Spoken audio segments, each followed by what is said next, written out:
Hey, hello, and welcome. I'll let everyone trickle in here and find your way to the comment section. Say hello. Welcome to another Autoflow webinar. I'm your host today, Craig O'Neill, flying solo through this one as it's been a pet project here from some questions I've been receiving recently. And I really appreciate those of you that reach out with questions, as they do inspire my deeper dives into some of these topics. And we're going to have fun with this one today because we are dealing in both NPS score, it's called customer score inside of Autoflow, and of course, Google reviews. Everyone knows about those and any public review system.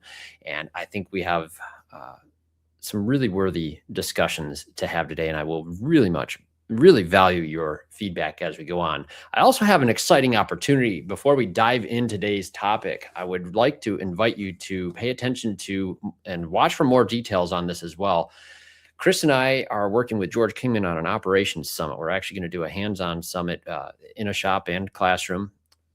This is really aimed at operations managers or owners of any organization size. We're going to be going deep into a lot of cool stuff and inspection processes, AIs, and just shop operations in the world today. For more information or to register for this, please check out that QR code and hop in there and see what you think. We'd love to have you there, but space is deliberately limited for this.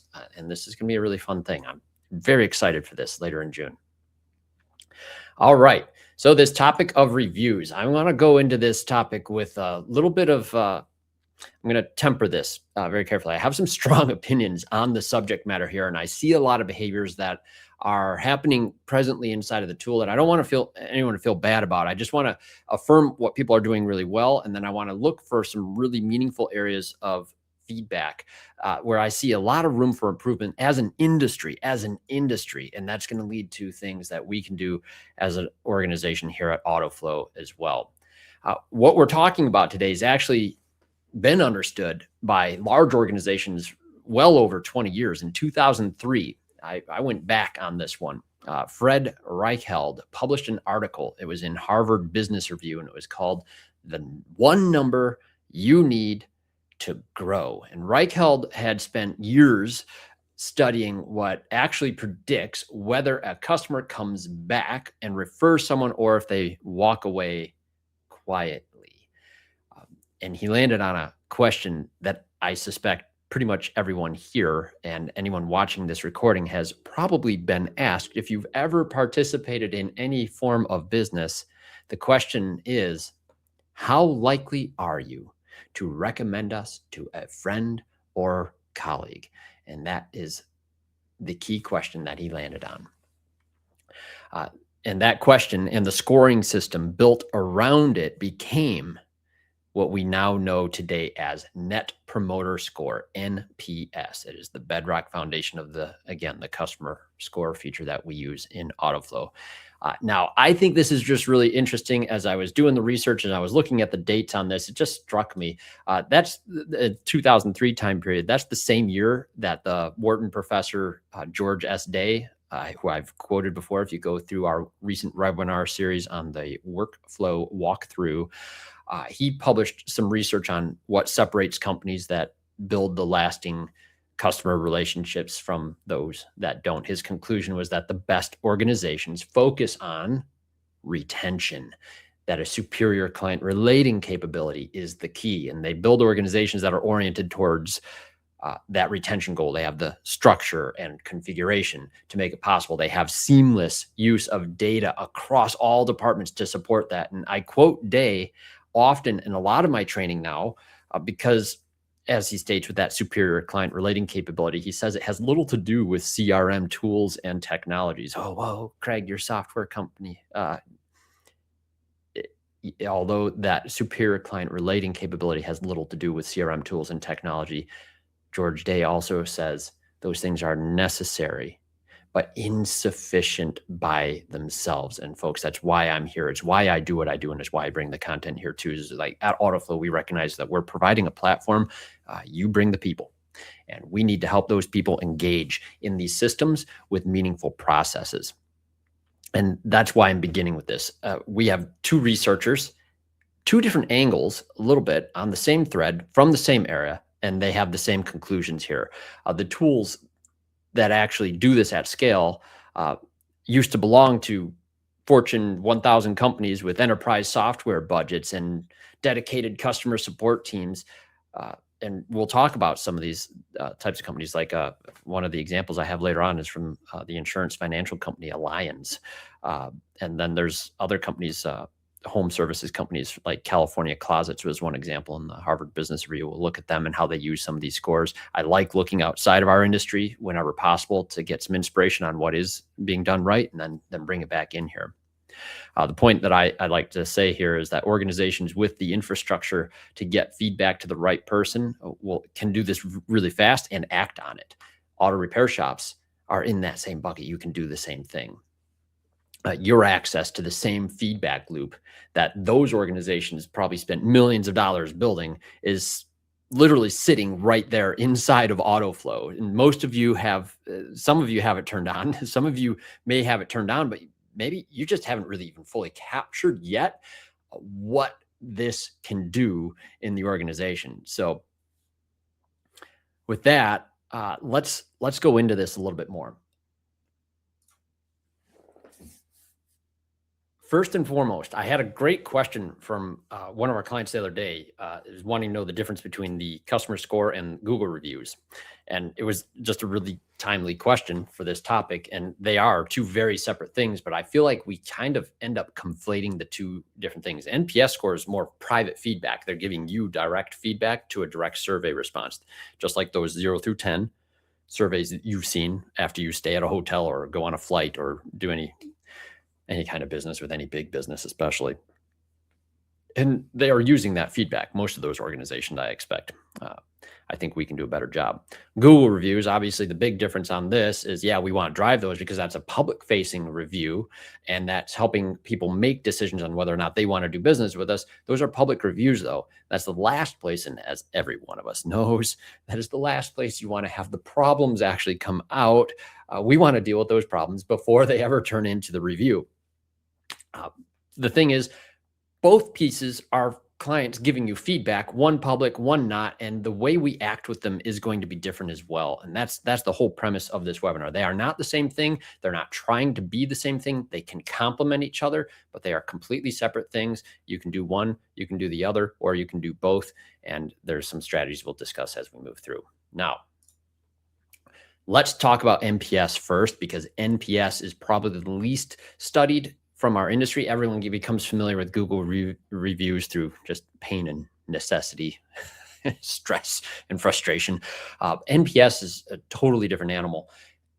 And it's that 0 through 10 scale. And this is the scores. Autoflow lets you adjust the scale if you want to, but it wouldn't be NPS anymore. It'd be your own scale that you're using for your own purposes. I always advise for shops using the customer score feature, and we'll go in tool here in a little while and look at some of the settings. I don't recommend adjusting it from the NPS scale, because if you start diving into NPS and how other organizations use it, how the scoring system works, it becomes a standard that you can use to compare your organization to other organizations that are using the same scale. Everybody in this industry wants to be independent, I know, but let's keep the scale the same. And 0 through 6 is just this. It's detractors. They're the folks that are not happy enough that they would recommend someone to your business. Because remember, this question is a 0 through 10 scale of that key question that Reichhold mentioned, that we mentioned earlier. How likely are you to recommend us to a friend or colleague? That 0 through 10 scale is always asking this one question. Those 7 to 8 neutrals, that's what we call neutrals or passives. And those are potentially okay, happy people, but there's a opportunity there to turn them into what you really want, which is those 9s and 10s, those promoters. Those are loyal advocates. Those are the people that are going to drive additional people to go and check out your business as well. And there is a score system that for me was just explained to me multiple times. You take your percent of promoters and you subtract that by your percent of detractors. That's off of the recipients, and it's just a bonkers way to try to explain it. And if I give you the spreadsheet, which I have, and I welcome any of you to reach out for me, I have a nice little spreadsheet calculator ready to go for all of you to calculate your own net promoter score. The calculator is very simple. You plug in how many customers gave you 9 to 10, how many in the passives, how many in the detractors, and you find out what your total responses are. And you are actually only calculating your score based on your responses. It spits out a percentage, and then you have a nice little score here. I do math one time. I do it well. I put it in a formula, and then I move on and I forget about how the math works, and I just do my human inputs there in those yellow cells. So easy peasy.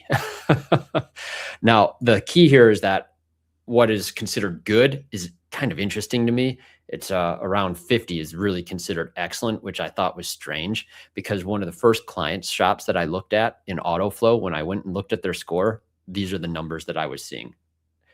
474 positives. I have it on a slide here too. We'll go into that. This is what I was seeing in the Autoflow report. Like, of 2,600 text messages in this particular case sent, they had 500 recipients actually respond to it. Only 6 detractors, 23 passives, and 474 promoters. Like, wow, pretty great. So evidently auto repair shops are awesome compared to the industry average. But this is where I'm going to kind of get into the weeds a little here. I have a simple point. My simple point is the score doesn't matter.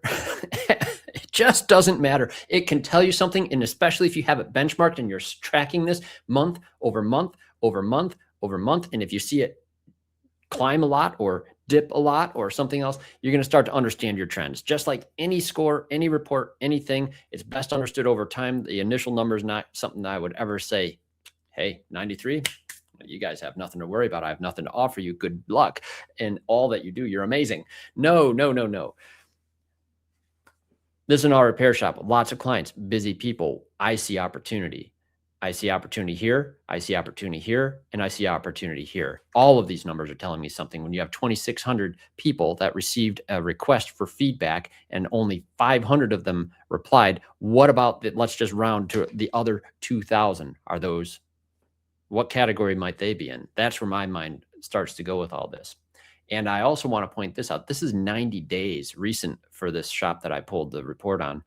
And I compared it to what their Google reviews are, because my goodness, 474 promoters in 90 days. They must have amazing Google reviews.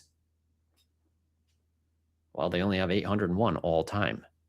Well, this is very interesting. What are we seeing here? We're going to talk a little bit more about why people will engage in the Net Promoter Score, but sometimes won't do Google reviews, and vice versa as we move through this. And once again, I'm going to reiterate my point that the score is not the point. In my opinion, and this is Craig opinion on the matter, I don't think any business ever gets to truly know what their actual Net Promoter Score really is, because of the people that do quietly go away still. And those non-responders are exactly that thing. And we are working on solutions even with Chris's shop. We have a follow-up call process that is being used, whether they ask to be followed up with or not. We have a young lady whose husband is working for Chris at Golden Rule, and she's doing the phone calls personally. So somebody attached to the business actually calling and checking on people. This is a great way to try to get feedback from those that don't do it. And we even still hit problems with that, with people not being able to take the call or not having time to give any meaningful feedback. But 70% of customers never respond. I think we're seeing that very clearly in our example with the last 90 days from that shop. But then I also saw this true in the report as well. This is industry-wide. Now, I should say all organizations anywhere. Happy customers respond more. And I think that's interesting too.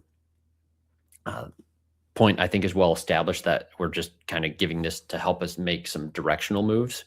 We're not trying to affirm ourselves as like, good job, guys, you did great. And there's a lot of other talk about NPS scores. A lot of people have learned never tie like your service representative's salary to an NPS score. It ends up getting manipulated in bizarre ways. We just want to make sure we're using it really responsibly. And I want to use this as an example. As I was researching this topic, looking for some really concrete data, again, outside of our industry, this constantly kept coming up. California Closets is a company that home organization for premium homes. They have a lot of franchises across the country.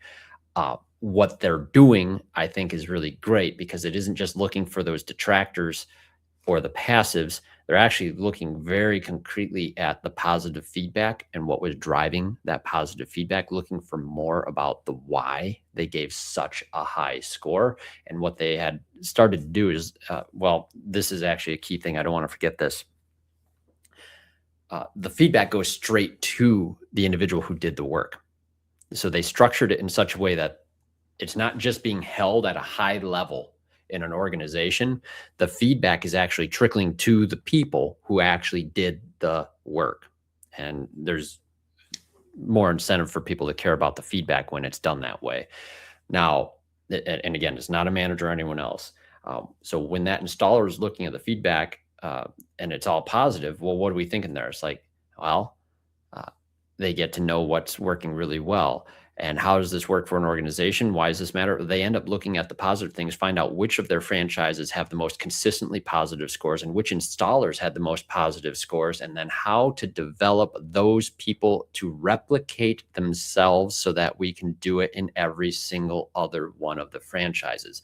So it's a big, long, dry study. If anyone's ever looked at those Harvard Business Review articles or videos, go watch one sometime. They're lots of fun. It'll make you really appreciate our good-natured humor and smiling faces in these webinars. They are some of the most just bone dry sources of material I've ever seen. Not to criticize, but from the presentation side of things that I study, I was struggling to pay attention to a lot of the details here. But this is something I thought was relevant to pull out because, all right, think about it this way. We'll go into Autoflow again here soon, but one of the things we do in our reporting is we make it easy to see the service advisor who did the relational element of working with that client on a ticket. And so a client who gives positive scores, you'll be able to see which one of your advisors most consistently receiving the highest scores on the feedback. Great. What do you do with that? Tell everyone to be like him and her, whatever. Maybe, but you actually have to dive into why that individual is successful the way they are. And then, yes, you absolutely are trying to replicate them, but that's where the coaching opportunities for a business come in. And vice versa, you're going to understand who's going to need more coaching opportunities as well. But the reason I wanted to pull this particular study in, and if you want to research it more on your own, I strongly encourage it, is they actually do turn it into a playbook. They have a plan. They have a process for taking the positive feedback and acting on it. That is the key thing. And I want you to just sort of put that in the back of your mind as we continue to move through this topic together. The protocol you're going to see for what to do with the numbers that are coming out is the critical piece. And there's another example here too, and this one's with Allianz. And that's a weird company for those of you who haven't looked up. I was unfamiliar with this when I came across it. Goes back pre-World War II. There's Nazi controversy. There's everything in a large financial global institution that you could possibly find. But again, there was an interesting piece here, and this is the common thread that I'm starting to find in how other organizations are using NPS scores. The feedback that is pulled is immediately given to the employees who handled that transaction. Again, not a manager, the person who did the work or handled that transactions. And those individuals were then the responsible party for contacting those who agreed to be contacted in this case, and hear all of their concerns, echoes of the APAC approach that we've taught before. We did a great webinar with Dennis McCarron on this topic on resolving friction. And they heard, they listened, they acknowledged the customer's concerns and either resolved them or they escalated it to be resolved. Now, I want you to just stop and think about this for a moment. In this era today, customer service, I mean, I've had this conversation with so many people. I feel like customer service is dead. Folks, I was rear-ended the other day driving my girls to school. I was on my way to the airport and we're in our leased vehicle. It's a 24 Solterra. Thing is a tank. But I was in left turn lane, probably 20 seconds waiting for the light to turn green, just sitting there, and boom, someone smashes into me. A teenage driver, I presume, was probably on her phone. Not cool. But what was really not cool was the fact that on a no injury accident where the vehicles can both drive, I have to fill out the police report, which was not much fun as I was going through the airport. And it seems like, man, I have to do all that. And then evidently there's more things I'm individually responsible for that the insurance company doesn't do. So the insurance company doesn't help with a whole lot. Cops don't help with a whole lot. I'm walking around this world today thinking, why am I paying these people? It's frustrating to not have service in so many capacities and so many different directions. Imagine the power of somebody reaching out to you after you've given feedback and actually wanting to hear about it. And then, whoa, just go with me on this. They do something about it to your satisfaction. Absolutely amazing what can happen in that point. And this is the whole idea. You're going to receive feedback. Some of it hurts to hear, but it's actionable. And when you do it quickly, especially on even the low scores or the middle scores, you have an opportunity to make someone a customer for life in a way that maybe it wouldn't even been as impactful if a problem in your business hadn't occurred. And this is where I really feel like what we're doing with Chris's shops and the phone calls is critical. We're identifying if there's any lingering issues. People don't always reach out because they assume no one cares or no one's going to take care of stuff. And then, bam, you're in the system now. Okay, I'm going to get your advisor involved right away. We start addressing that stuff. And folks, this is a window, right? It's a very short window. A lot can happen to an individual after they leave your facility and they just let that resentment build over time. And that's not good. The follow-up needs to come from someone that's connected and cares. And this is why we're using a young lady from Chris's shop too, by the way, for the follow-up calls. Didn't want it to just be a business. He did this in the past where he had a follow-up call service that was going. You can act like you're attached, but you're never as attached as someone who's attached. And I really feel like that's a critical component. But yeah, the follow-up comes from someone with authority to actually deal with it right there on the spot, or connect you right then and there with someone that they too are connected with, and they become your best promoters. I think this is true because I've felt this in my life in the early days in the school, middle school, high school. The kids that I got in little tussles with sometimes became my better friends. The people that you had a strong disagreement with. I mean, there was one time ever I even had a minor little fist fight in high school, and I won. No, but the point was, dude, we were really good friends later on after that. Like sometimes when there's a problem and then both parties go through the hard work of actually resolving it meaningfully, you end up on a better side of understanding what drives these people. It's really powerful. So don't be afraid of that. Problems are expected. Ownership is not, and that is what we can demonstrate by tracking these sort of things. Okay, now this is where I want to carry the conversation into a direction that could be uncomfortable for some of you because it's going to sound just a scotch critical.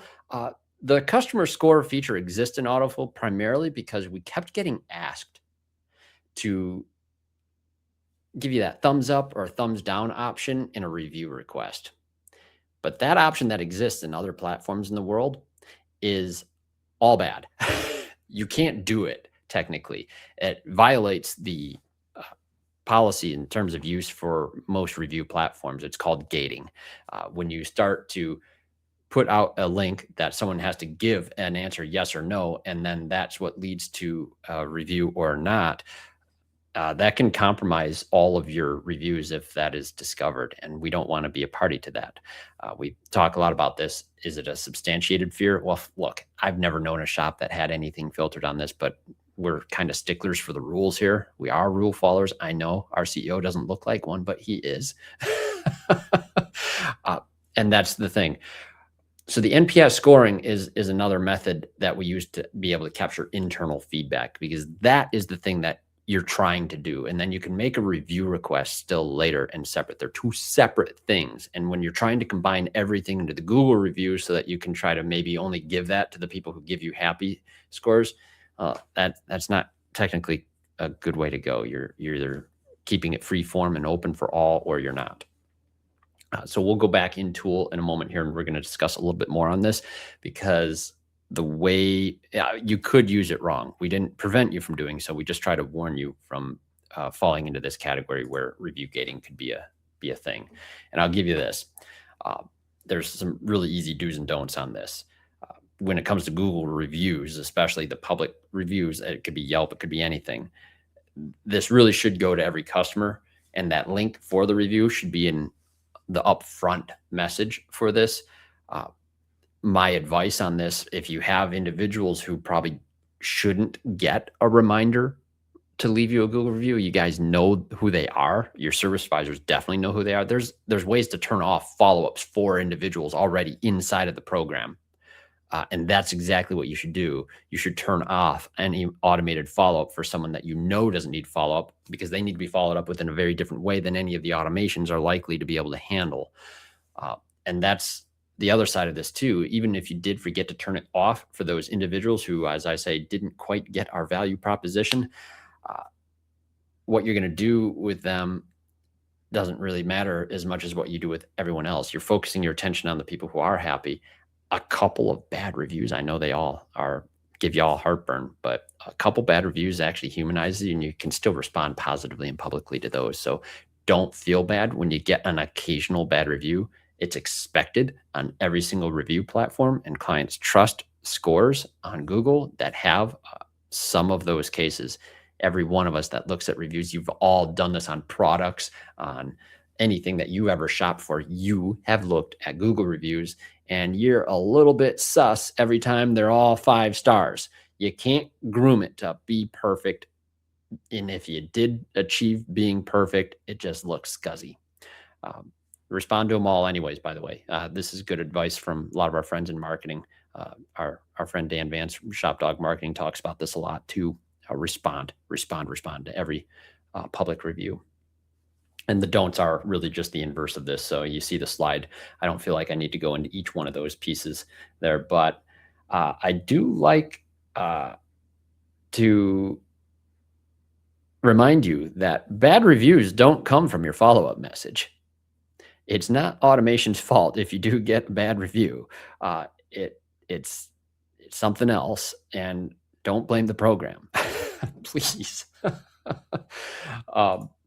Now let's spend a minute. We're going to go in tool and Autoflow, because I want to review some of the settings on these pages, and I want to do this as safely as possible. So unfortunately, I'm not going to go into any real stores that are using this, because every single one of these features that I would show you have client name, phone number, and personally identifiable information on these reports, and that is intended only for your use and your views in your shop. And because I don't have permission to do that, we're going to stay in my demo environment. But we're going to talk about the follow-up automations that exist, because I think it's worth reviewing for those of you who have not seen that in a while. And we're going to talk a little bit more about the NPS branching logic that also exists. And we'll talk about the customer score report as best I can without showing any information. It's a bit of a difficult thing to show live.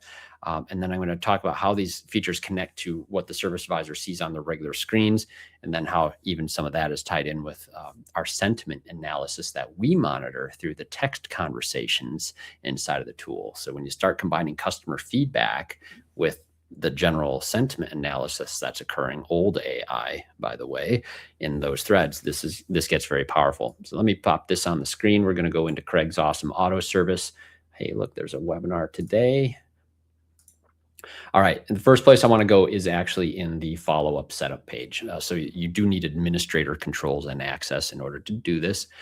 And you'll notice that I'm on my follow-up page now, and I do have the Net Promoter Score feature turned on, and that is controlled by this toggle here where it says it's number 3, use customer score. If I wanted to turn that off, I can do so. And now it's just going to use our multi-linked review page with our text message that goes out with that review link, and it has our little review page here. I should probably update my demo shop image there. One, I don't sit behind the desk anymore as a service advisor, and my son is now 20. So little outdated there. It's good image. This is pretty great because you do get a chance to have the message here. You direct them to this with your text message. If that's not clear, you have the opportunity to give you a message. Make sure this bracketed code is in there. That is replaced with a link the client clicks on. When the client clicks it, they see this page, which is modifiable by you. You can turn on a lot of different things on here. You can include a appointment link for your scheduler, all sorts of good stuff. And what I see a lot of shops doing very successfully in this page is they'll use the sub message to really get that message about, hey, if you have a problem, hit one of the buttons up here, give us a call, email us, text us. We want to make it right. Other than that, we have the review links right here, and they can click that. It pulls them straight to Google or Yelp, or you even have one for a custom URL of your own choosing if you're not using one of the major review platforms. I do want to remind you as well, if you have not added a team picture, I just kind of joked about my old one there. I go into a lot of shops when I'm doing spot checks, and I still see no team picture added to the follow-up review page. And I think you're missing out on a chance to show the human faces and cool people that are here. I see a lot of shops have the team picture of everybody out front. Husband and wife owners are sometimes on it. Dogs and pets. Nobody leaves a bad review for a dog. So have fun with the team picture, but don't forget that feature's in there. To get there, you're going to want to go into that preview page. This is where you actually update or delete and add that as well. And you can test your message. Now, that's just the multi-linked review page. I like this feature a lot. And I often am telling people to use just this feature and to turn off the NPS score. Why? It's not because I don't love the NPS score, especially after the research that I've been doing and some of the processes that I'm putting together here that we're going to talk about. It's because a lot of times I'm seeing shops use it differently. And like I've already done it here. I've edited the scale. I'm going to suggest that we do not update or edit the scale. And let me play with that here. I'm going to change this one back to, let's see. Yeah, it should be 0 through 6 here. I don't know why I'm showing 8 to 9. So I would revert back to my other version on that if I'm going to modify this. But keep it 0 through 6. And then you're going to have 7 and 8 here, and then you're going to have 9 and 10s here. That would be the better way to go. And I'm not going to try to change it right now. But what you also can do is you can edit the message on the front end of everything. And what we're reminding you here is about that Google review gating issue. What you actually should do is what I'm not showing on this particular example right now is you would want to take that link and you would want to make sure that is in place in that front message. We're going to talk about that again in a minute here, but that review link being inside of that top message is really important. You're giving them the chance still. And you can also modify the message to, hey, click the link to leave us a review or reply with this. Lots of instructions for the modern mind that is distracted to follow. And this is, again, one of those reasons why sometimes I will turn this off and make sure that we discuss a real strategy involved in this. You'll notice that you can still put the review link in each one or not. The idea is you're good as long as you give it up front in the very first one. So it doesn't matter what you do on the subsequent messages, as long as you have that review link up at the top. So hopefully that makes sense. Now that's the customer score feature. Now I'm going to turn it off here. And I'm going to go back to my active customer page. And I want to do this on purpose because you're still going to see these happy faces and sad faces. And well, they're all happy right now in my shop. That's good. That's based off of customer score feedback, and they begin to appear based on feedback. So when you do have that feature on, these faces will show up. And it's a great little tip for your service advisors to be able to click on that and be able to see any of the feedback that the customer has left you from the NPS score. Think back to George S. Day. The use of data and information, it has to be able to go from all areas of the company to all areas that matter. That means individuals need access to the data. They don't have to go and reach for it someplace else or go to a spreadsheet and look up an individual. We show you in Autoflow what their feedback was like. Whether that feature is on or off doesn't matter because there's this little known ability inside of company setup. I want to scroll down and show you this. I believe it's here. Enable customer score tracking.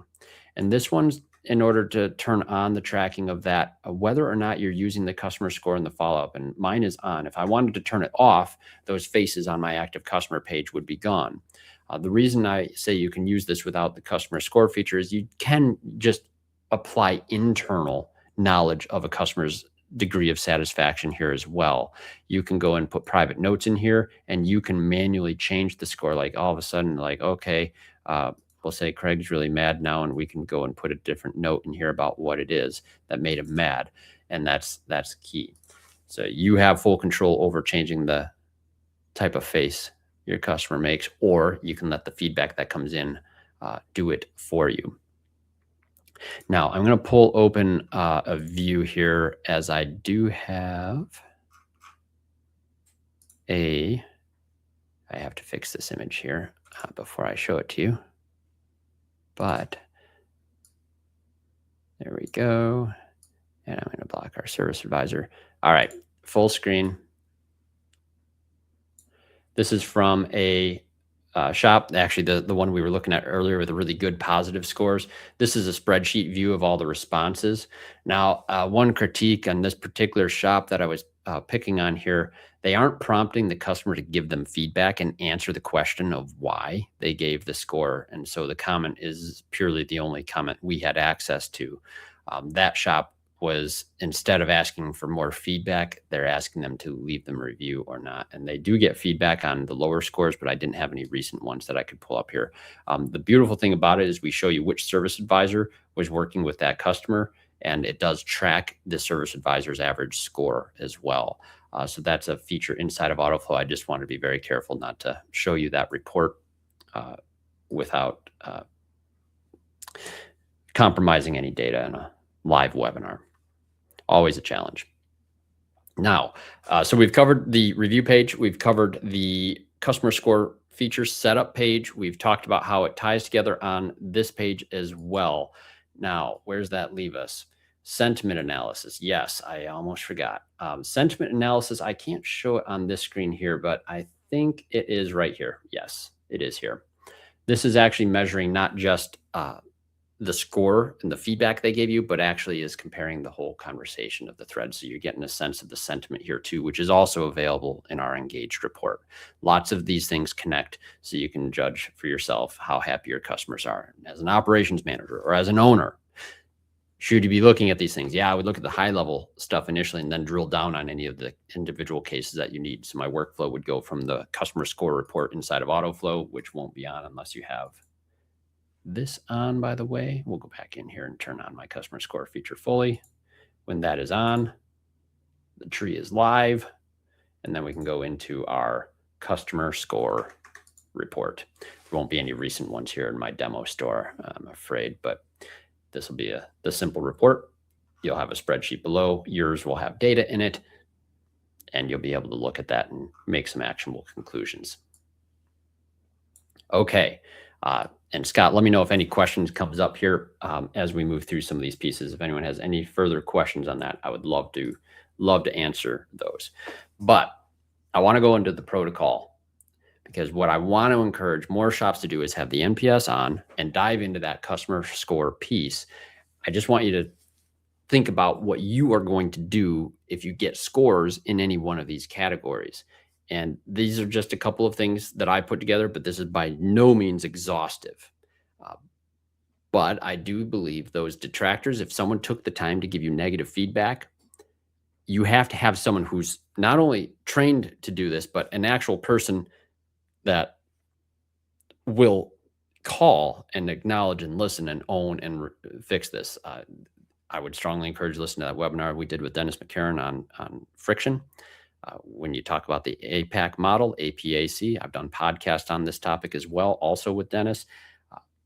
You can achieve turnaround with the vast majority of these. And if you can flip them, they become, like we talked about earlier, promoters.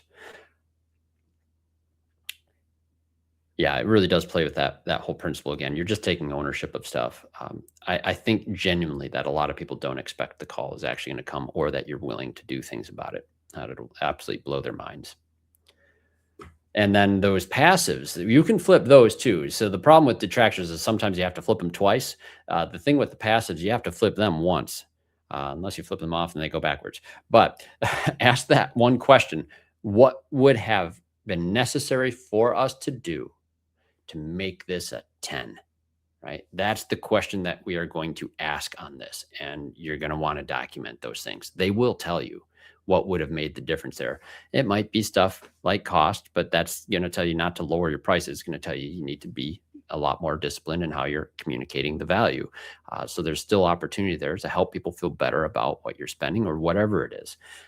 The interesting data that can come out of this, I would love if you start sharing some of that as you venture down this road, because those trends, I think once we hit so many, there's only so many you're going to hear. There's always some unique problems that can occur, but a lot of the things that people are looking for to be happy are very common across the board.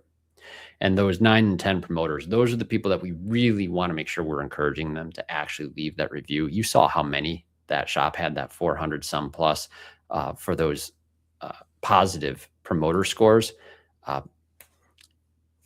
I would hope every one of them would be able to be encouraged to go and leave that review or refer actually a friend. And this is where you want to also tie in your referral program. And what that looks like, that's an area of Autoflow. Fortunately, I'm looking forward to seeing some future version changes where we can make it easier for clients to make referrals to your shop. But you can do very simple things already right now so that they can recommend people.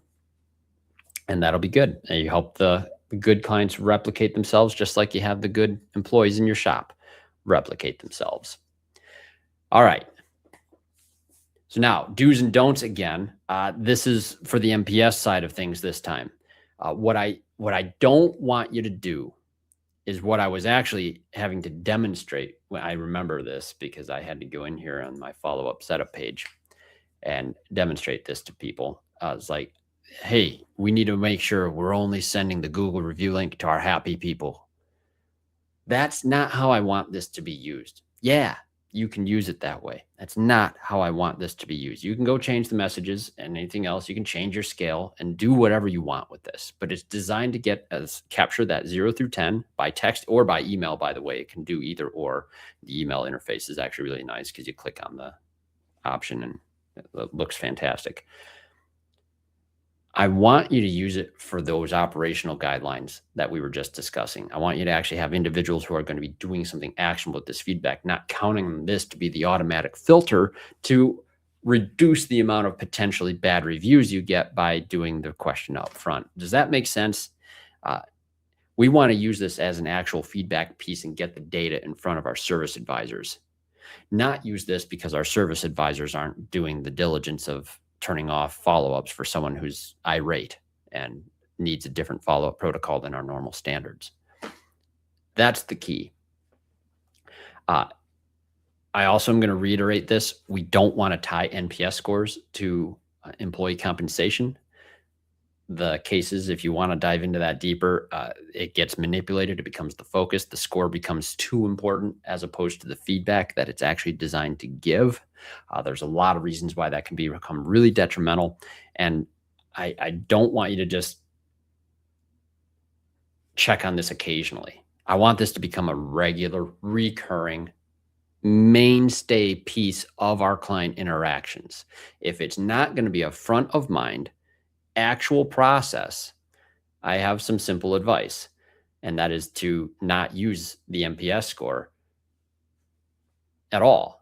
And that's why I often have it turned off. And our responses for the webinar here, half of you, well, it's the ones doing NPS, it was only 44%, 55% of you said you're not using that. And the rest of you, about 93% of you said you are tracking Google reviews. I would like it to be 90+% of people tracking NPS score and the client feedback. I think that would become profoundly impactful and dynamically change the type of service your company is delivering. And it would really entrench you as an organization that is truly focused on retention as the goal. When you're that focused on following up with people, you're going to be the toughest shop in your area to beat. Everybody can do the automated stuff. Everybody can do review requests. Not everybody's following up diligently and respectfully to get the feedback, make actionable good on anything that went wrong, and deal with the things. So by itself, though, if you're not going to install one of those protocols, the NPS data is just background noise and it's not really going to serve you. It actually can hurt your Google reviews. And by that, I mean this, the shops that are using this, like the example I gave you, 400 plus review, positive feedback items from that shop. What did we say? It was, 474, but they had 800 Google reviews. Here's the problem. 474 people gave you a positive score, and they're done leaving you positive feedback now. They're moving on. And that's what happens if you're using NPS inside of this in conjunction or only for Google reviews. They leave a positive NPS score. They feel good. They've left you a positive feedback, and they move on. People that are happy, again, they often forget and to even stop and give you the review. So you could be pulling away, like more people actually probably would have gone through the step of leaving the Google review. Some of them were interrupted, and their positive feedback was arrested in the NPS score and never did get pushed into the Google. Hopefully that makes sense. Yes. All right. So that's why I would turn it off if you're not using it. And remember this too, the people who had the bad experience, they simply need no reminders. I think most of us know that. I remember I was cutting my teeth as a service advisor in the advent of online reviews becoming a thing. And it used to frustrate me that everybody was trying to have a review site in several different places. And you get that one upset customer and they go to every single review site known to man and leave you that low score review on every single one of those things. It's like, good grief, I'm never going to be successful in getting my happy clients to go to 10 different spots to leave me a positive review. This is horrible. And it really was. Fortunately, Google emerged as the strongest one, and that's the area where most people put stock and credit. But look, your idea here is to get as many people as you can to where you're going. And I'll say this with Chris's shop, he still uses Yelp. I know it evokes strong feelings of resentment towards anyone who's ever had to deal with that mafia, but it's still where a lot of people look. And do you want to be the shop in your area that has a high Yelp rating, or do you want to be the one that has nothing on it at all? And that's why they're the mafia. But you flood as many good reviews as you can from your happy customers, and you make that an effort, and that's going to drown out any of the bad. Those of you who are trying to limit the bad through tweaks and changes in the automation, I feel like you're actually just limiting a lot of the good. And I don't want to see that happen anymore. I want to see you guys just continue to flood that zone. So here's the next steps. As far as practical next steps go, do this today. Especially if you're already an Autoflow client. Well, number one, if you're not an Autoflow client, reach out. We'll happily do some consultation with you on these subjects. But for those of you with us who are, if the review link's not in your initial message, whether you're using customer score or whatever, add that. Add it in today. Now, we talked about text opt-ins before. I'm going to have to count on you guys all having an express written permission from clients to text them and follow up like that. But I can't worry about that in this webinar. But if you do have NPS on and you have no protocol to follow up, either get that protocol in place or turn it off. And then step 3, that's kind of the inverse of this. But if you do want to turn NPS on, build your protocol first, then turn it on. And if you want to talk to me further on that, please feel free to reach out, and I will happily hop on a call with you, or put one of our trainers on a call with you as well, and we can discuss this in a lot more detail. I also do want to recommend, and this is not a selfish prop on this, I am very happy that I have the opportunity to do a podcast that is weekly, and that does take a lot of time, creative energy, and the content that I am putting on there is something I hope you can check out periodically, and you can do it on the Automotive Repair Podcast Network's app. You can also go to arpn.app to download that app, and it'll be a nice little thing you can pop on whatever phone device you like to use. And there is, of course, our Operations Summit coming up very soon, June 4. I'll be in Chicago with Chris, with George Kingman. For those of you who are already ASL shops, you've probably seen registration for this. I'm very excited to see many of you there. I haven't seen y'all in a while, but this is gonna be a lot of fun. We are going to go into DVI process, efficient DVI process. I have really deep dive topics on checklists and other things that I'm really eager to bring to make sure that we are not dropping any balls in our inspection process in the shop, and then how we use that in the sales process ethically, with integrity and the values that I know our clients believe in. We have a really cool workshop, hands-on and classroom sessions. And then we get to hear from Chris Cloutier on AI items as well.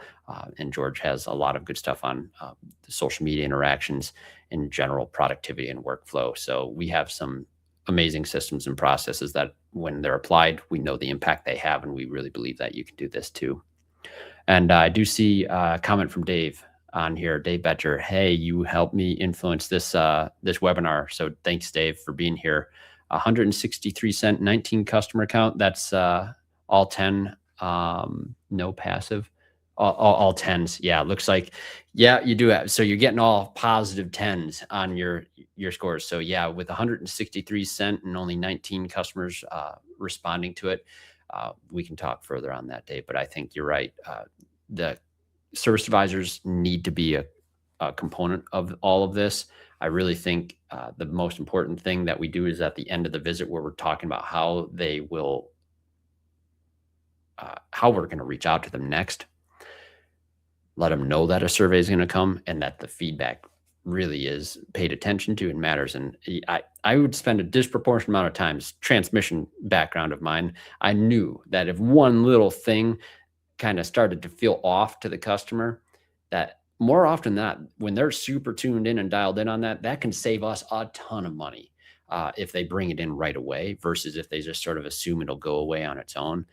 Transmission comebacks were the most expensive and horrible thing in the world. And when they get broken down on the side of the road, they're unhappy. We lose lots of money. It's a lose-lose at that point. We needed them to be vigilant, and we wanted them to understand that any feedback at all, any weird questions that you might have, I know it's uncomfortable, want to call and maybe sound like you could possibly be complaining and you don't want to be that customer. It's like, we kind of want you to be that customer because this is very important. And that changed the way that they would respond to those types of follow-up responses. You're inviting it. You're not just inviting anymore. You're imploring them to be a party of that because you care that much. And that's a conversation. It's a conversation your advisors have got to have. And I'm certain of the fact that if you have those conversations, the amount of responses that you're going to get are going to go up. And it will probably still be very high scores. I think we're going to have to start seeing what our average score is across Autoflow clients, because if you're all consistently like in the 90s for your NPS score, I'm going to say we have the best industry on earth, and I have the science to prove it. I know we have the best people already. Thank you so much, everyone. If you do have questions, again, we have the information here on our program. Reach out to us. Our training site, autoflow.com, has training as well. And you can reach out to me as well, craig.o'neill@autoflow.com. O'Neill has 2 L's, Oneill. Thanks so much, everyone. I really appreciate you being here today. Check out the NPS piece. Let's build those protocols. We'll do science together, and we'll change this industry yet. All right, folks. Have a wonderful rest of your day. Thanks for joining us.